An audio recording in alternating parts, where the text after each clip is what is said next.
ಒಂದು ಎರಡು ಹೋಳಿಗೆ ಮಾಡ್ಕರ್ಕೆ ಇಟ್ಟು ಬಿಲ್ಡಪ್.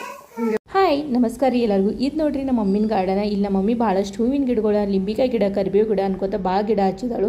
ಅದಾದಮೇಲೆ ಇವತ್ತು ವಟ ಪೂರ್ಣಿಮೆ ಮತ್ತು ಕಾರ ಹುಣ್ಣಿಮೆ ಒಂದೇ ದಿನ ಬಂದಿತ್ತು. ಹಾಗಾಗಿ ಕೆಲಸದ ಗಡ್ಬಡಿ ನಡೆದಿತ್ತು. ನಮ್ಮ ಮಮ್ಮಿ ಮೇಲಿಂದಲೇ ಕೆಲಸ ಮಾಡ್ಕೊಂಡು ನಾನು ನಮ್ದು ಇದು ಕೂಡಿ ಇಲ್ಲಿ ಹುರಿದು ಹೋಳಿಗೆ ಎಲ್ಲ ಮಾಡಿಕೊಂಡು ಅಲ್ಲಿಸ್ತಾನ ಅಂದರೆ ಟೈಮ್ ಆಯಿತು. ಮಸ್ತ್ ಪಕ್ಕಿ ತಯಾರಾದು. ಆಮೇಲೆ ಫ್ಯಾಮಿಲಿ ಜೊತೆ ಫೋಟೋ ಶೂಟ್ ಮಾಡಿಕೊಂಡು ಅವೆಲ್ಲನೂ ಫೋಟೋ ನಾನು ನಿಮ್ಮ ಜೊತೆ ಶೇರ್ ಮಾಡಿದ್ದೀನಿ ಇನ್ಸ್ಟಾಗ್ರಾಮ್ ಪೇಜ್ ಒಳಗೆ. ಆಲ್ರೆಡಿ ಫೋಟೋ ಎಲ್ಲ ತೊಗೊಂಡು ನಾನು ನಮ್ಮಿಬ್ಬರು ಜನ ವೈನಿಗಳ ಮಮ್ಮಿ ಕಾಕು ನಮ್ಮ ತಂಗಿ ಎಲ್ಲರೂ ಕೂಡಿ ವಟ ಸಾವಿತ್ರಿ ಪೂಜೆ ಮಾಡಕ್ಕೆ ಬಂದು ವಟ ಸಾವಿತ್ರಿ ಪೂಜೆ ಯಾಕೆ ಮಾಡ್ತೇವೆ, ಹೆಂಗೆ ಮಾಡ್ತೇವೆ ಎಲ್ಲನೂ ಅಂತ ನಿಮ್ಮ ಜೊತೆ ಲಾಸ್ಟ್ ಇಯರ್ ಶೇರ್ ಮಾಡಿದ್ದೀನಿ. ಸೊ ಆ ವಿಡಿಯೋ ನೋಡ್ರಿ ಗೊತ್ತಾಗ್ತೈತಿ. ವಟ ಸಾವಿತ್ರಿ ಪೂಜೆ ಇದು ನಮ್ಮ ಗಂಡನ ದೀರ್ಘಾಯುಷ್ಯಕ್ಕೋಸ್ಕರ ಮಾಡ್ತೇವೆ. ವಟ ಸಾವಿತ್ರಿ ಪೂಜೆ ಅಥವಾ ಉಪವಾಸ ಒಂದು ದಿನಕ್ಕೆ ಅಷ್ಟೇ ಸೀಮಿತ ಇರಬಾರ್ದು. ಈ ಆಲದ ಮರ ಯಾವ ರೀತಿ ಎಲ್ಲರಿಗೂ ನೆರಳು ಕೊಡ್ತಿ, ಅದೇ ರೀತಿ ಗಂಡ ಹೆಂಡತಿನೂ ತಮ್ಮ ಜೀವನ ಒಳಗೆ ಒಬ್ರಿಗೊಬ್ರು ನೆರಳಾಗಿರಬೇಕು. ಈ ವರ್ಷದ ವಟ ಸಾವಿತ್ರಿ ಪೂಜೆ ನನಗೆ ನಮ್ಮ ತಂಗಿಗೆ ಬಹಳ ಸ್ಪೆಷಲ್. ಯಾಕಂದರೆ ಇಬ್ಬರು ಜನ ಫಸ್ಟ್ ಟೈಮ್ ನಮ್ಮ ತವ್ರ ಮನೆಯೊಳಗೆ ಈ ಪೂಜೆ ಮಾಡಕತ್ತಿದ್ದು. ಆ್ಯಕ್ಚುಲಿ ಅಕ್ಕಿನ ಮದುವೆ ಆದಮೇಲೆಯಿಂದ ಫಸ್ಟ್ ವಟ ಸಾವಿತ್ರಿ ಪೂಜೆ, ನಂದು ಮದುವೆ ಆದಮೇಲೆ 6ನೇ ವರ್ಷದ ವಟ ಸಾವಿತ್ರಿ ಪೂಜೆ. ನಾನು ಕೂಡ ಇದೆ ಫಸ್ಟ್ ಟೈಮ್ ನಮ್ಮ ತವ್ರ ಮನೆಯೋಗಿ ಪೂಜೆ ಮಾಡಿದ್ದು.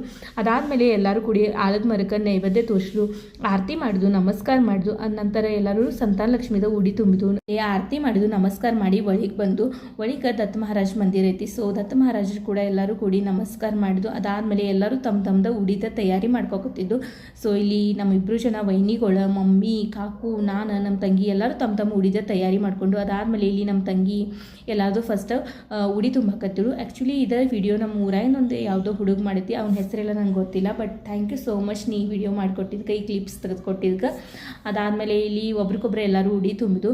ಮತ್ತು ಮುತ್ತೈದೆಯರು ಅಂದರೆ ಭಾಳ ಇಂಪಾರ್ಟೆಂಟ್ ನೋಡಿರಿ. ಯಾರೂ ಮುತ್ತೈದೆಯರು ಪೂಜೆ ಕರೆದ್ರು ಅಂದರೆ ಹೋಗೋದು ಮರಿಬೇಡ್ರಿ. ಯಾಕಂದರೆ ಮುತ್ತೈದೆ ತನ ಸಿಗಬೇಕಂದ್ರೆ ಭಾಳ ಪುಣ್ಯ ಮಾಡಬೇಕು. ಸೊ ಹಾಗಾಗಿ ಮಿಸ್ ಮಾಡ್ಕೋಬೇಡ್ರಿ. ಅದಾದಮೇಲೆ ಇವತ್ತಿಂದ ವಟ ಸಾವಿತ್ರಿ ಪೂಜೆ ನಮ್ಮದು ಮುಗೀತು.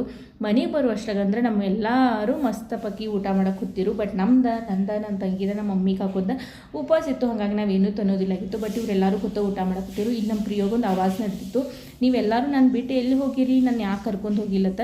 ಬಟ್ ಪ್ರಿಯೋಗೂ ತಾವು ಊರಿಗೆ ಹೋಗಿದ್ದ, ಅದನ್ನ ಮರೆತು ಬಿಟ್ಟಿದ್ದ. ಸೊ ಇಲ್ಲಿ ನೋಡ್ರಿ ಎಲ್ಲರೂ ಮಸ್ತ್ ಪಕ್ಕಿ ಇವರು ಹೂರ್ನ ಹೋಳಿಗೆ, ಚಿಕರಾಣಿ, ಅನ್ನ ಸಾರ ತಿನ್ನಕತ್ತಿರು. ಅಶು ಅಂತ ಊರಿ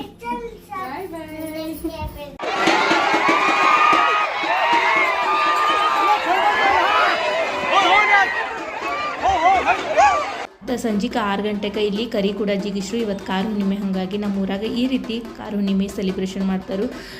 ಅದಾದಮೇಲೆ ನನ್ನ ತಂಗಿ ಕೂಡ ಊರಿಗೆ ಹೋದರು. ಈ ರೀತಿ ಇವತ್ತಿನ ದಿನ ನಮ್ದಿತ್ತು. ಮತ್ತೆ ಸಿಗೋಣ ನೆಕ್ಸ್ಟ್ ವಿಡಿಯೋಗ. ಅಲ್ಲಿಸ್ತಾನೆ ಎಲ್ಲರಿಗೂ ಬಾಯ್.